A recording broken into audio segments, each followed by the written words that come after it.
Hey, this is your realtor Blake, and today I want to share with you what to look for in a final walkthrough. So I get a lot of questions about this from some of my buyer clients, and usually when I schedule a final walkthrough, I get this apprehensive, okay, like what am I looking for? So here's what to look for in a final walkthrough. Now it's important that you schedule enough time to get all these things done because there's 15 items that I have written down here.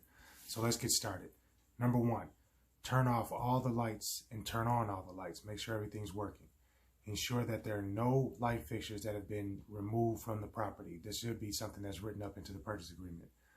Turn heating and cooling systems on and off, making sure those are working correctly. Flush all the toilets.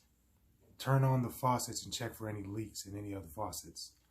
Check the oven, refrigerator, and dishwasher. And I'm looking down because I literally have this stuff all written out. I'm going to create a checklist and send this out when I go through walkthroughs with some of my buyer clients as well.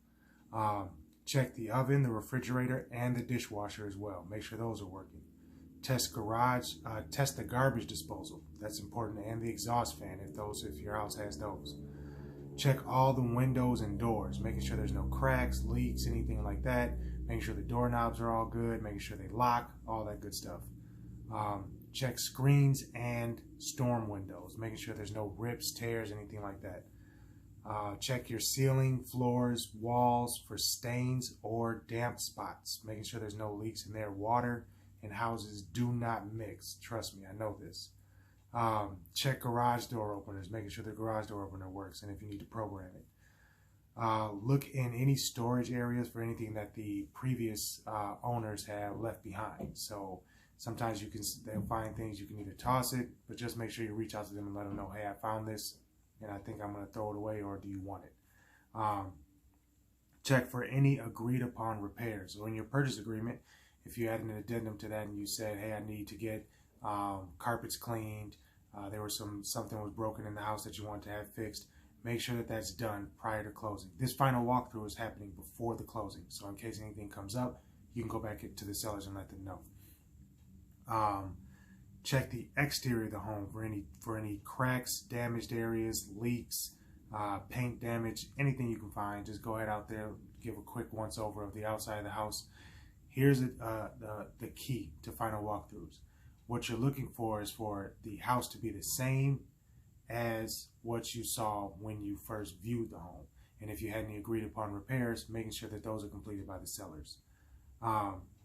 And then last, but certainly not least, double check your purchase agreement, because there are also parts in the purchase agreement that will talk about personal property, anything you agree to have the sellers leave, whether it be pieces of furniture or window fixtures or anything like that. Make sure that stuff is all still there. Make sure that everything you agreed on is still at the house, and make sure that any repairs that were done or agreed to be done are completed. That's 15 items. So again, make sure that the walkthrough is long enough so that you can check through these things, and that you schedule it ahead of time enough so that if anything comes up, anything that you can come back to the sellers with, some of that can be either agreed to be done before closing, or get it in writing and make sure that it's done after the closing, because that can be done as well. Just make sure that it's in writing and everybody knows. Communication is key. So that's something that I want to share with you guys really quick. I'm going to start doing these videos, so if you have any questions, please send me a text message with any questions that you have, or you can reply to my email if you're on it, or you can reach out to me via Facebook, Instagram, whatever it may be. Phone number 651-366-2362. I just want to be able to help. All right? Thank you guys.